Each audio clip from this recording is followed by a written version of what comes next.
Education's purpose is to replace an empty mind with an open one.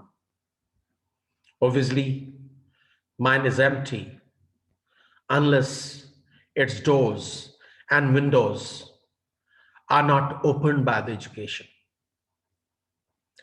When education takes place, when a mind is educated, its emptiness ends and it is replaced by an open one. And an open mind is the one which is ready to accept knowledge, which is ready to accept information, which is ready to accept new ideas. That's why education is important. I am Hussain Raza, your GCR Economics Class 10 instructor. Today, we are going to discuss small firms. Small firms, the objectives are that students would be made understood why small firms exist and why they remain small. Secondly, the benefits of small firms and the demerits will be highlighted. Students would understand that what are the reasons that small firms exist, what are the reasons behind their survival, and why they sometimes always stay small or remain small and are unable to expand. This is our objective for our today's discussion. Most firms in an economy are small. Sole traders, partnership businesses, and some private limited companies are usually small. A few out of many may grow over time into large firms, but most of them remain small. Obviously, all the firms which are started, all the firms which are initiated do not grow and they never become a large firm. Most of them, due to constraints, due to problems, and sometimes due to the owner's preferences, remain small. We will discuss this in more detail in our video. Reasons of existence of small firms. Reasons of survival of small firms. Small firms exist in the markets where barriers to entry and exit are very weak. Barriers to entry are the problems which a firm faces when it tries to enter into a new business or a new market. While barriers to exit are the barriers that if the firm wants to leave the industry, what problems would it face and what things will stop the firm from leaving that market. So small firms exist in the markets where barriers to entry and exit are very weak. It simply means that setting up costs are very small. Anyone can bring a small amount of his money, a small amount of his saving, and can start this business. Legal formalities are negligible. It means that no particular registration, no particular legal works are required to get registered with the government to make it a registered firm. And there are no sunk costs. It means that if the firm wants to leave that industry, it will face no losses in switching from one business to another business. Obviously, when there are no barriers to entry and no barriers to exit, it means that firms can easily enter into the market and can leave without any loss. However, this up to 100% is obviously not possible. There are legal formalities, there are setup costs, and there are sunk costs. But in some markets, these problems are so small that there are almost no barriers to entry and exit, and that's why small firms can easily enter into that industry and they can exist there for longer period of time. Large number of firms, therefore, will be there, and the market share of each firm will remain small, making it a small firm. Since barriers to entry are none, almost none, therefore, many firms can enter into this business. And since there are large number of firms because of barriers to entry, because of lack of barriers to entry, that's why all the firms are small firms in these markets. Small firms often cater niche markets where firms provide highly specialized or customized services. These markets being very small, therefore, there is no potential for growth. Obviously, these markets are very small. That's why large firms won't be interested in these markets. And there would be more chances for small firms to survive there because they're providing a product, a unique product in a small market. They have identified some new need and they're addressing that in that small segment. And since the large firms are not interested because of a very small market, so these firms can take great benefit in dealing with that small market. So small firms usually deal with the small markets.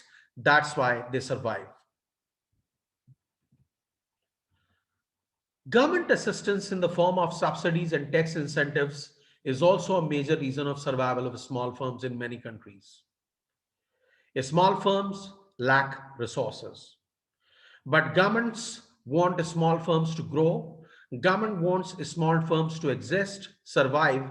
That's why government provide them different incentives so that they remain there and they stay there and they work there. For example, government will provide subsidies, which means financial or non-financial help to those firms.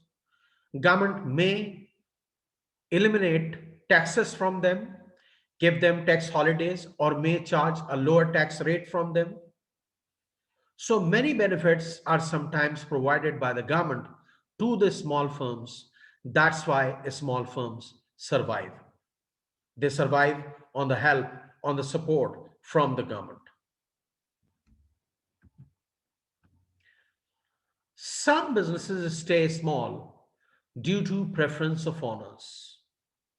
Profit maximization or growth may not be their main objective, hence, they will be more comfortable operating as a small firm. It means that some of the owners are not interested in taking their business to a large size. They do not want to earn that much profit.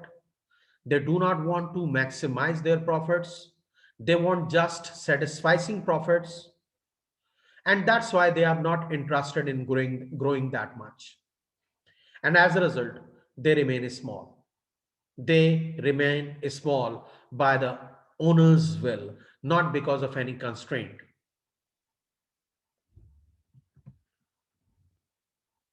Some markets need personalized services and can't grow beyond a certain size.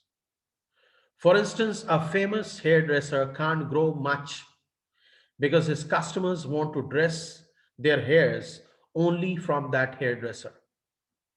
When the personalized services are required, then obviously no duplication of that worker is possible because you want to specifically take services from only that worker, only that owner. And in that case, you don't want to have services from any other worker or assistant. That's why there are lesser chances to grow. Let's suppose there is a singer, you want to hear him.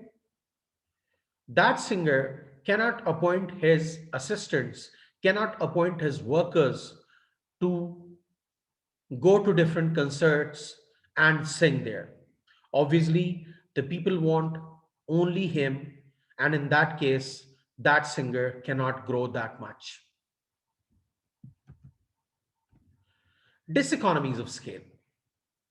Before going to the point, let me discuss what is meant by the term diseconomies of scale, because diseconomies of scale has not yet been discussed by us.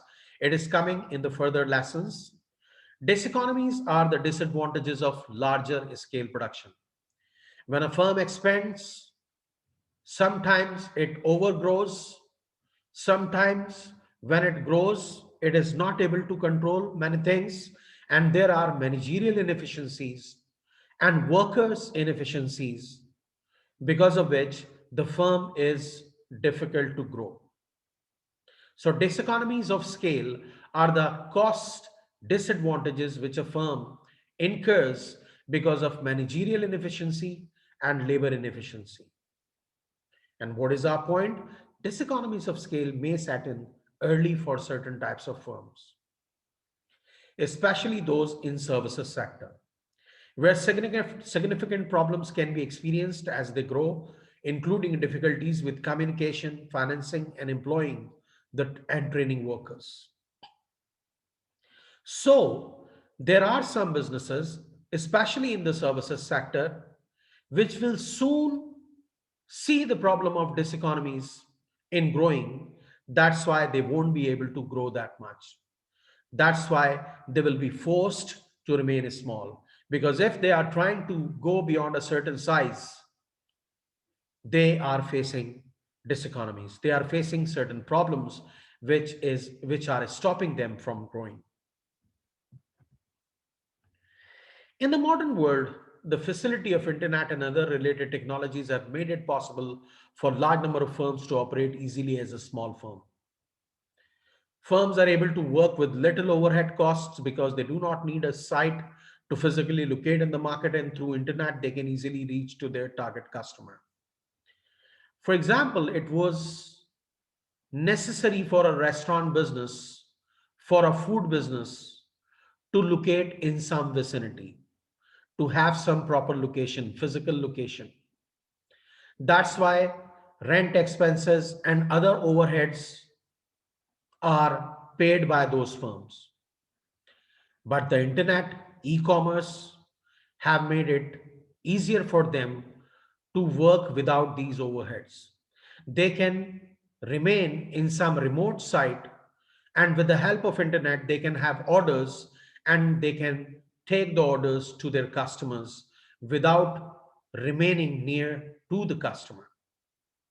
So small firms, especially these days, are existing and easily thriving and are successful because of the facility of the internet. They do not need a physical site, they do not need a big outlet, they do not need a big showroom, right? They can operate online, and that is why they can easily survive. For example, there are different brands of clothings which do not exist physically anywhere. You go to their site, you select the item, you order them, and they will place the order at your place. That's why you do not need to have a site there. You do not have to face high overhead costs. And that is one reason why small firms are easily surviving and are becoming successful these days. So these were the few reasons why small firms survive, why small firms remain small, or why sometimes they prefer to stay small. Now we are going to discuss the benefits of small firms. Benefits to the firm itself, benefits to the customers, benefits to the workers. Let's go towards the points. Small businesses operate with low overhead costs as compared to large firms, which may give them a competitive edge sometimes, especially during a recession. You know that recession is a time when demand is low because people do not have enough buying power. And in that case, when the demand would be falling, the price would be falling. And since small businesses have no overheads or low overheads, that's why their per unit costs would be smaller, would be lower. And in that case, if the prices are falling, there are more chances for their survival as compared to large firms, which have big overheads, which have big fixed costs. As a result, their per unit cost is high. And if the price falls, sorry, if the price falls due to lack of demand, large firms won't be able to survive, while small firms would easily survive. I beg your pardon. Let me drink some water.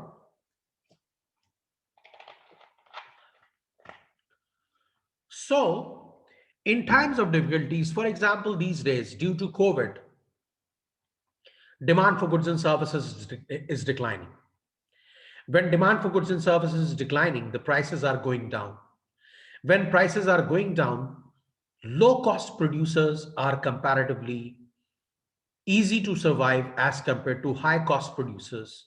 And high cost producers are those who, other than variable costs, have heavy overhead costs, and therefore their per unit costs are high and they are unable to survive. The small firms are at an advantage here because they do not have enough overheads, and therefore their per unit costs are smaller and they can survive with a lower price as well, with a smaller price as well. Small firms often operate in niches where competition is low, therefore can easily make enough profits to survive. Obviously, they deal, they remain in small markets where there are very few small firms sometimes. And when there are very few firms sometimes, obviously there is lesser competition. And when the competition is low, these firms can comparatively easily survive and can make enough profits to remain there. Small firms deal with small markets, producing on a small scale. Therefore, do not face the threat of diseconomies of large scale. Obviously, small firms have a small market share. They produce on a small scale. And when they're producing on a small scale, it means that they are not overgrowing. They are not producing on a very large scale. That's why they do not have the threat of diseconomies of larger scale production. Because I have already told you that diseconomies occur when firms take its output from large to larger scale. But since the small firms are already producing at a smaller scale, so they do not face the threat of diseconomies. They do not face the threat of rising per unit cost due to managerial diseconomies and workers' diseconomies. And that is one advantage because of which they survive. If the tax system in the country is progressive, then staying a small business is often a better business strategy. Progressive tax system is when the rate of tax increases when income increases, or rate of tax increases more than proportionately as compared to income. So when a business would become bigger, obviously it will have more income, and when it will have more income, it will fall into a higher tax bracket where a greater rate of tax would be charged. Then in that case, when there is too progressive tax system, then staying small is good, because staying small will keep you in lower tax brackets, and as a result you would be not paying that much taxes to the government. Small businesses can customize. Now these 2 points are related to the benefits of the consumers in the market because of small firms. Small businesses can customize more as compared to large firms because their scale of production is small. Goods produced therefore will be best suit the consumer requirement, will best suit the consumer requirement. Perhaps you already know, you would have studied in the business studies as well, that customization of the good is not possible on a large scale. Because when we are producing on a large scale, we cannot make much changes, because when we are producing on a large scale, we are adopting flow production system. And in that case, it is difficult to make variations of the product according to the consumer requirements. However, when a firm is producing on a small scale, it comparatively can customize its product according to the requirements of the consumers. For example, if you compare Bata shoes with some smaller brand, Bata produces each and every item on a very large scale, and you would observe that Bata's products are not that customized, they're not that differentiated as compared to some small shoemaker. For example, let's talk about Steppen. Let's talk about English Boot House. They do not produce on that large scale as compared to Bata and Service. Therefore, they're in a position to customize their product more as compared to Bata or Service. So, mind it, when the production is taking place on a very large scale, then differentiating the product or customizing the product according to the requirements of the consumer is difficult. But when there is a small scale production, customization is more possible. As a result, it can benefit the consumer, and the business also can have good profits because it is easily customizing the product. Second benefit to the consumer, which I have mentioned, is that in order to survive in presence of the large firms, small firms will have to sell at lower prices, again benefiting the consumers. Obviously, small firms cannot charge high prices when large firms are already there, because large firms products quality may be comparatively better, or because of the brand image or brand loyalty they might be charging higher prices, which small firms cannot. They would be selling at lower prices and would obviously benefiting the consumer. So this is one benefit of small firms to the consumers. Let's discuss how firms benefits the workers. I have mentioned 2 points here. Workers in small businesses will remain in touch with the owners, therefore can easily communicate their problems and concerns to the owners. Obviously, in large businesses, the workers are not or never in touch with the owners and therefore cannot share their problems, they cannot share their grievances, cannot share their requirements to the owners directly. They will have to go there through a proper channel, through trade union, and communication would not be direct. But in small businesses, workers are sometimes directly working under the employers, and they can easily communicate with the employers and can easily communicate their problems to them, their concerns to them, and obviously then they would be solved quickly as compared to large firms. Small firms employ a small quantity of workers, therefore, not being a large employer, it is not in a position to exploit workers. Mind it that large firms can exploit workers easily as compared to small firms, because large employer is employing thousands of workers and the workers are in weak bargaining position there. But in small firms, the employers are not in a position to exploit the workers. That's why workers are at a benefit in some cases, not all the cases, mind it. So these are the two advantages which a worker is enjoying in working with the small firms, right? Now we will see that what are the drawbacks of small firms. I hope you are understanding all the points. If anything is unclear, please recheck, please revisit, please reverse the video and see it again. And I already have told you many times that WhatsApp is a very good resource. In you can ask your respective teachers many questions through WhatsApp, but you usually avoid it. You people usually don't ask questions, which is a big problem, right? However, that resource can be used very effectively if you want to use it effectively. Now, drawbacks of small firms. Small firms do not enjoy economies of scale. They do not enjoy advantages of large scale production.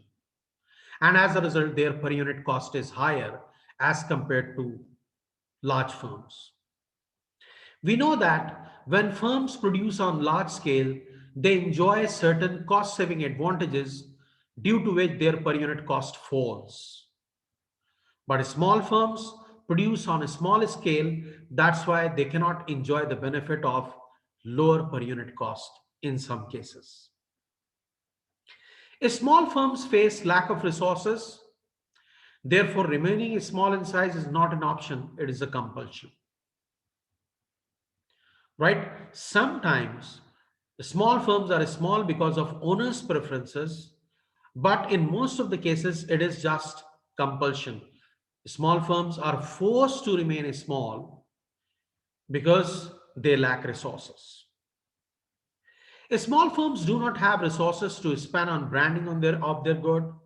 While in many of the markets, consumers prefer to purchase a branded good, hence goods produced by small firms may face lack of demand. We observe it from our daily experiences that we usually want to run for branded goods. We run for those goods which have a renowned brand image, and consumer loyalty is faced by large firms. Small brands which are unknown to the consumers do not have any brand loyalty, and therefore they sometimes may lack demand for themselves. Small firms may lack access to supply chains and retail outlets. For example, big supermarkets want to have branded products, the products of large firms in their superstore. Obviously, a supermarket would try to stock the product of Unilever or Procter and Gamble more as compared to some firm which is producing unbranded products. That is also a drawback.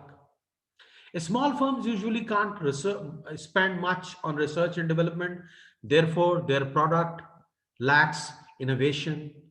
There are no inventions. They usually produce traditional type of goods. High tech goods are not produced by them because they cannot afford to spend that much on research and development. And that is the reason why their product is a usual product, a routine product, a traditional product, which does not have that much appeal as compared to the products of large firms, which have been produced by much research and development, right? The research and development may involve market research as well as the research about the product. So these were some benefits and drawbacks of the small firms to the consumers, to the firms itself, and to the workers. Now I have mentioned here, now I have placed here some review questions which you must attempt at home to check your understanding. If you are unable to answer any question, again, I have already said, see the video again or refer to your book. But don't leave them unattempted, don't leave them incomplete. Attempt them fully. What are the questions? I must read them once. Discuss the reason why small firms remain, or why small firms, why some firms remain small, sorry. Right? We have just discussed that. Okay, why some firms would remain small. Discuss the reason why small firms stay small. Can you tell me what is the difference between these two questions? Question number one, question number two. The first question is asking that why some firms will remain small, which means what factors would force them to remain small, while the second question is asking why the firms stay small. It means that why some businessmen, why some sole traders would prefer to stay small. right? Question three is, what are the benefits of small firms to the firms themselves? We have just discussed that. Listen the video. You can easily answer these questions or you can refer to your book. What benefits will consumers and workers have from small firms? We just discussed it. But I deliberately didn't discuss one thing. What are the benefits of the small firms to the economy? I will definitely discuss them in my next video. For the time being, I have left it. Why? Because I want to make you study, I want to make you research this question. That we have talked that how small firms are benefiting to the firms, to the workers, to the consumers, but you have to read, you have to study, you have to research that why small what benefits are there to the economy of the small firms. And when will in our next video we will discuss that in the opening, right? Up till now, let's keep it here. In the next video we will discuss internal growth of firms, external growth of firms. So keep intact, please. Keep on studying from the videos, keep on studying from the books, keep attempting the review questions because these times are very difficult times. Your studies have already been disturbed many a times because of the COVID. So you have to remain serious and whatever resources available to you, please study from there and attempt these questions and give the feedback to your teachers and ask from them what mistakes you have made. Thank you very much. We'll meet in the next video. Thanks a lot.